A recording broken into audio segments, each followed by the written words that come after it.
जिंदर और मैं एक लैपटॉप टेक्नीशियन हूँ। आप मुझे लैपटॉप रिपेयरिंग और सेकंड हैंड लैपटॉप परचेजिंग के लिए कांटेक्ट कर सकते हो। मेरा कांटेक्ट नंबर है 8800836686। मेरा एड्रेस है हाईटेक कंप्यूटर सुधारी, आजमगढ़, उत्तर प्रदेश। और आप आज मेरे पास एक केस है, मैं आपके सामने स्टडी करना चाहूँगा। वो केस है हमारा डेल डेल का है, डेल 5520 करके कॉमर्शियल सीरीज़ है। आप देख सकते हो ये बोर्ड मेरे पास है और इसका पार्ट नंबर वगैरह आप देख सकते हो। बिल्कुल ये 10ELT1F15F001001-A करके है और ये कर का बोर्ड है। तो इसमें जो कंडीशन बन रही है वो एक्चुअली नो डिस्प्ले की है। ये एक्चुअली मेरे पास किसी कस्टमर के थ्रू आया हुआ है। तो वो उन्होंने मुझे बताया कि इसमें रैम की दिक्कत है और उन्होंने रैम भी चेंज करी, लेकिन ये इसमें कोई परिवर्तन नहीं हुआ और ये कंडीशन सेम की सेम है। तो बाद में उन्होंने मेरे पास भेजा है इसको, तो मैं इसको ट्रबल शूट करना चाहूँगा और आपके साथ शेयर भी करना चाहूँगा। तो हम देखते हैं इस बोर्ड की क्या कंडीशन है। तो ये हमने, आप देख सकते हो मशीन का लोड ये हमने लगा दिया है। अब मैं इसको ट्रिगर कर रहा हूँ। आप देख सकते हो यहाँ पे लाइट भी ग्लो कर रही है और हमारा फ़ैन भी चल रहा है, लेकिन मशीन का आप लोड देख सकते हो, ये हमारा 302 है। इस कंडीशन में हमें बताया गया कि इसकी बायोस भी प्रोग्राम कर रखी है उन्होंने और इस बोर्ड को काफ़ी हद तक देखा है। हालांकि वो भी देखते हैं, रिपेयर करते हैं। तो जब ये उनसे नहीं हुआ तो उन्होंने हमारे पास ये भेज दिया। तो उन्होंने बायोस भी कर रखा है, सब कुछ अपने हिसाब से उन्होंने कर रखा है। तो उन्होंने मुझे बताया कि बायोस कर रखा है, तो मुझे बायोस करने की ज़रूरत है नहीं। एक बार मैं इसकी सारी सप्लाई वगैरह चेक करता हूँ क्या कंडीशन बन रही है इसकी, उसके बाद हम कोई स्टेप वगैरह आगे लेंगे। तो इसको मैं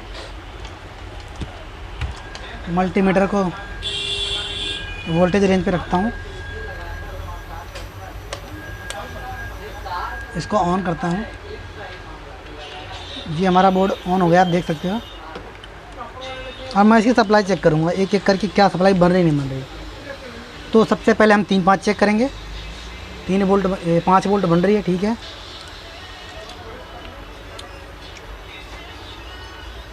3 वोल्ट भी बन रही है और बोर्ड हमारा बंद भी हो गया। उसके बाद मैं चेक करूँगा रैम सप्लाई 1.5 वोल्ट, ये बन रही है, ठीक है। रैम सप्लाई के बाद हम देखते हैं कोर सप्लाई 1.03, ये भी ठीक है। बोर्ड हमारा बीच बीच में बंद भी हो रहा है, स्टक भी हो रहा है। तो मैं ऑन करके दोबारा देखता हूँ।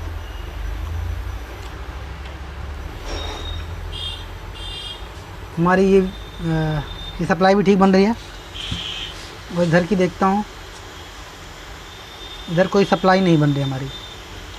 ये एक्चुअली ग्राफिक सप्लाई है और बैटरी सप्लाई, यहाँ भी कोई सप्लाई नहीं बन रही है। तो इस कंडीशन में हमारी 1.5 वोल्ट सप्लाई बन रही है, रैम सप्लाई बन रही है और 3-5 की सप्लाई बन रही है। तो अब मैं आपको दिखाना चाहूँगा। अब इसके रैम सप्लाई के बाद सबसे पहले तो बोर्ड में हम 3-5 चेक करते हैं। 19 वोल्ट, फिर 3-5 के बाद रैम सप्लाई के बाद इनका कन्वर्जन चेक करते हैं हम 3-5 का, और रैम का कन्वर्जन चेक करेंगे। तो मैं देखता हूँ यहाँ पे हमने चेक किया, सारी सप्लाई वगैरह ठीक है, बस कुछ सप्लाई मिसिंग है। उसके पहले मैं कन्वर्जन सप्लाई चेक करना चाहूँगा। तो एक बार मैं देखता हूँ बोर्ड पे सिचुएशन इधर क्या बन रही है।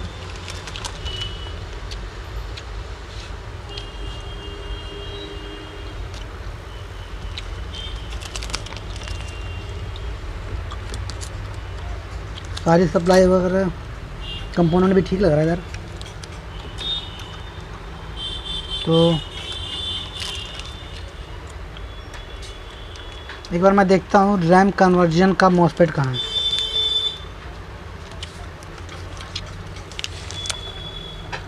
या तो ये किसी मॉसफेट के थ्रू कन्वर्जन हो रहा होगा या 14 पिन की आईसी लगी होगी उसके द्वारा। तो हालांकि ये वाला बोर्ड में इधर सप्लाई मुझे दिख नहीं रही है, कन्वर्जन सप्लाई। एक बार इधर देखते हैं।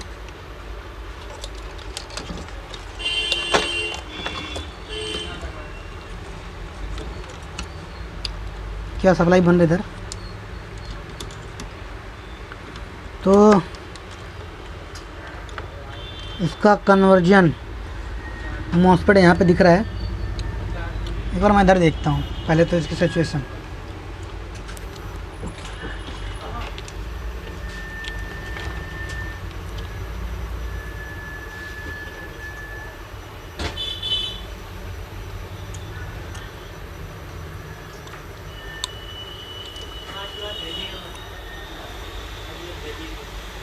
आप देख सकते हो कि मॉसफेट के इस साइड 1.5 वोल्ट बन रहा है और इस साइड कन्वर्जन नहीं हो रहा है।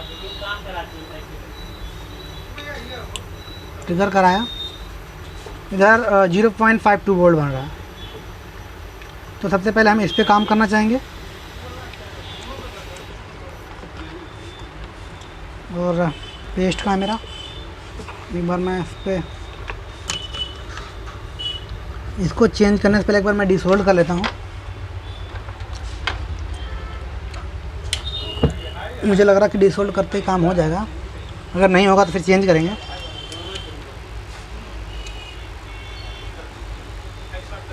थोड़ा यहाँ से हीट बढ़ा एयर बढ़ा लेता हूँ ना।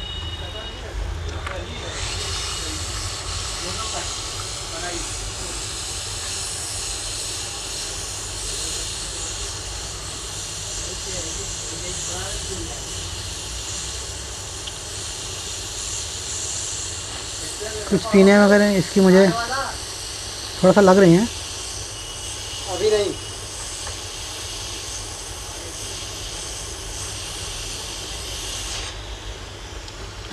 आप देख सकते हो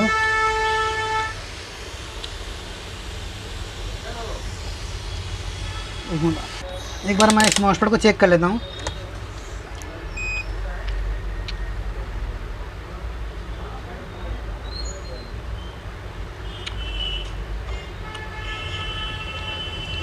ये हमारा एन चैनल का मॉसफेट है, ठीक है। अब मैं दोबारा इसको लगाता हूँ।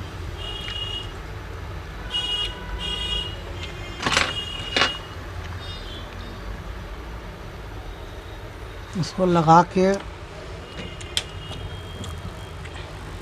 चेक करता हूँ।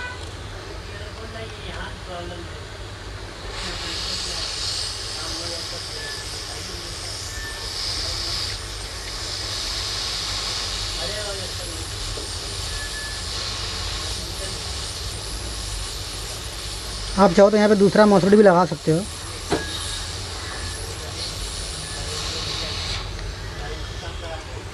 लेकिन मुझे दूसरा मॉसफेट लगाने की शायद ज़रूरत ना पड़े,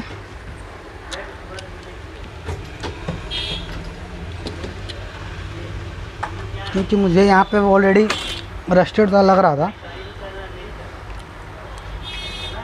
इसलिए मैंने इसको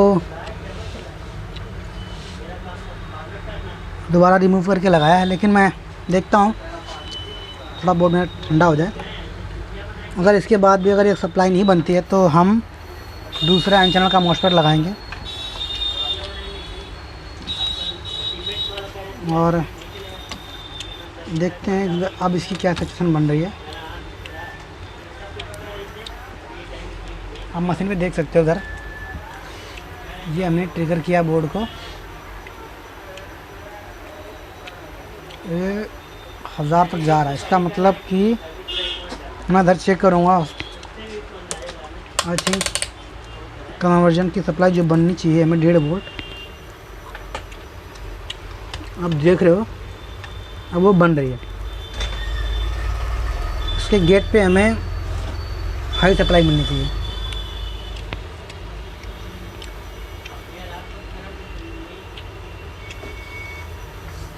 इसकी गेट आप देख रहे हो, ठीक है, 12 वोल्ट मिलनी चाहिए, 12 वोल्ट, 15 वोल्ट, 9 वोल्ट के करीब, तो ठीक है। अब मैं आपको डिस्प्ले चेक करके दिखाना चाहूँगा।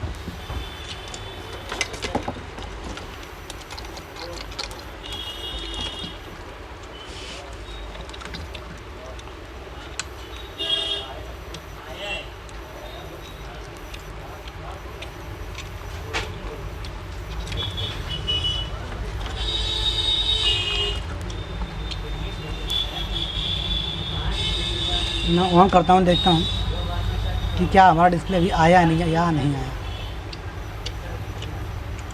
बोर्ड हमारा ऑन हो गया, ऑन होके बंद हुआ, अभी दोबारा ऑन हो रहा है, अभी ये रीसेट हो रहा है। आप देख सकते हो हमारा डेल का लिखा हुआ, डेल आ गया है डिस्प्ले। तो इसमें आई थिंक बैटरी का भी आ रहा है, तो वो हम चार्जर लगा के एक बार चेक करेंगे। फिलहाल तो जो हमारी प्रॉब्लम थी वो सॉल्व हो चुकी है।